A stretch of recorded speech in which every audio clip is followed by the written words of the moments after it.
start first with just the structure of this. I'm calling it a tax because I think that's a safe way to describe it. Aaron O'Toole doesn't want us to call it a tax. He wants to call it a pricing mechanism.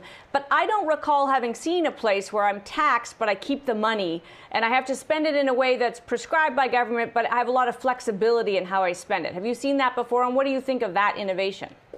I haven't. Just very quickly, the definition by the OECD that's been used forever and ever of a tax is a compulsory payment imposed by government on individuals or businesses that must be paid to government. So if it looks like a tax and smells like a tax and quacks like a tax, it's a tax. Let's get the spin out of the way. This is a tax.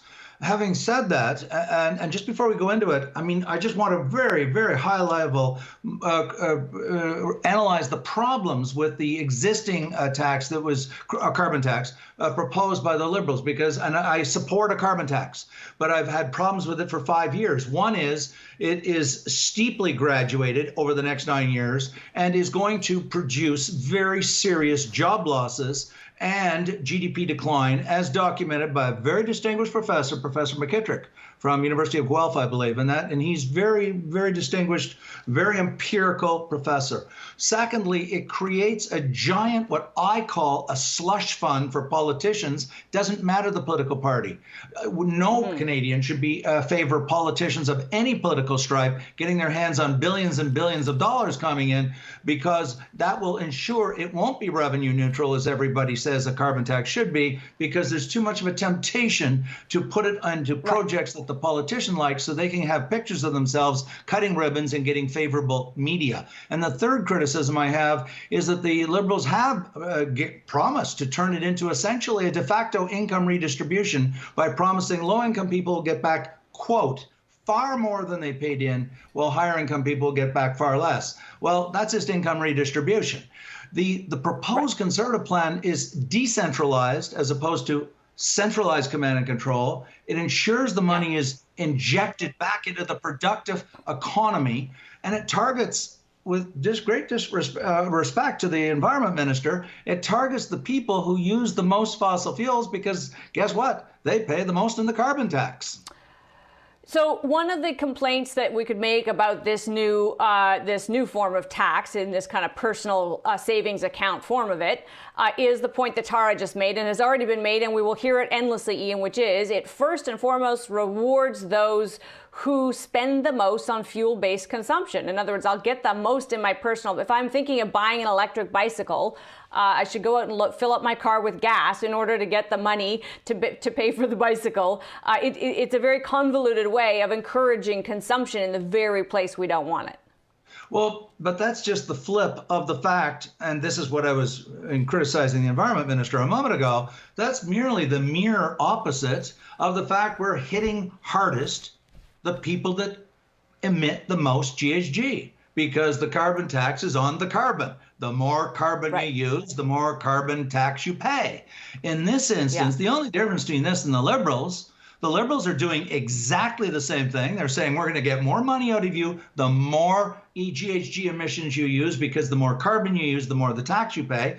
But the Liberals are saying, but we are going to keep the money because we in Ottawa are no more, and we have a deeper, more profound understanding of life and the economy. We are going to determine how that money will be reallocated and respent and reinvested, not you ordinary people that don't have that knowledge or sophistication. So it's only a quibble over who's going to spend the money. It's deceptive. It's disingenuous to say that the Liberals are saying, well, we don't do that. Of course they do. The more GHG emissions you produce, because the more oil or gas you consume, the more carbon tax you pay, in both the Liberal plan and the Conservative plan. The only difference is centralized versus centralized.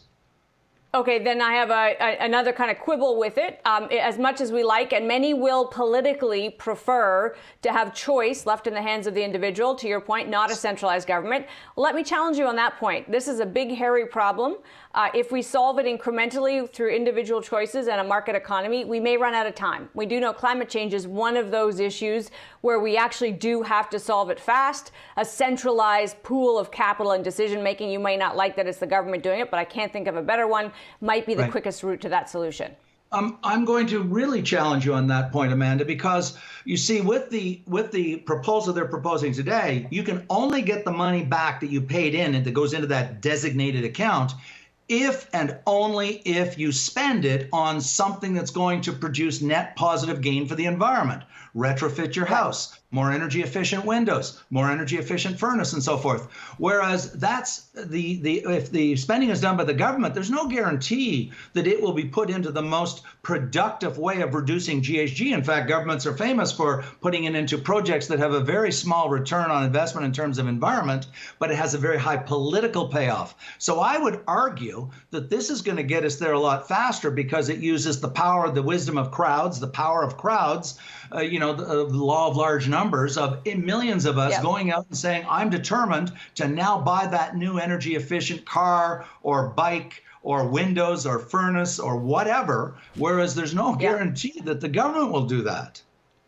Although we do have some kind of, the Bureau of Green deciding whether retrofitting your windows is worth more or less than not buying a big emitting car. I mean, who's going to decide? It's going to come down to some bureaucratic, centralized decision making in terms of where the credits land, Ian, which gets us into a similar morass. It's a different one than a centralized pool of spending by government, but it's equally thorny.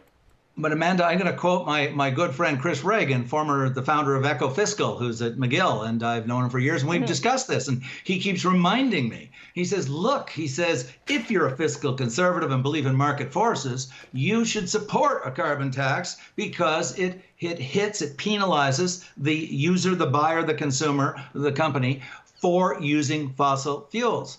Now, this will do that. We can quibble or debate whether $20 a ton is enough. Maybe it should be 40 or 50. But the point is the market mechanism that's supposed to change behavior is embedded in the Pigou tax, as it was used to be called by a famous professor at Cambridge, Professor Pigou. But that's what a carbon tax is. It is designed to incent each of us to use less fossil fuels. Except, let me challenge the test. Let me just challenge, we've only got about a minute left here, Ian. Do we agree, or could we agree that people will think, if they think we need to address this problem as quickly as possible, the neutrality of the Liberal plan and the federal Conservative plan is a problem? A price on carbon would reduce our consumption. When we get the money back in some other way, it affects that decision making. It lessens the blow and we'll keep using carbon longer. Wouldn't it be better to just put a price on carbon and let the chips fall where they will? Well, in both instances, they're doing that. They're both putting a price on carbon, and in one, then you have a revenue coming in from the carbon tax. Then the question is, okay, what are we going to do with it? So the Conservative proposal is they're saying it'll be a decentralized solution. The individual consumer can then go and buy things that are green friendly and get it back. The Liberal proposal is saying we're going to take that same revenue stream, or maybe it's larger under their plan, but we, the government, using command and control, centralized planning, are going to determine the more efficacious approach. I don't see the two as being exclusive. That is, you could have the Conservative plan and an activist federal government could still, through just general fiscal spending, target those activities that it wants to generate that are more macro, such as modular nuclear technology. So it isn't precluded from going down that road on the, let's call it the macro green side of the economy.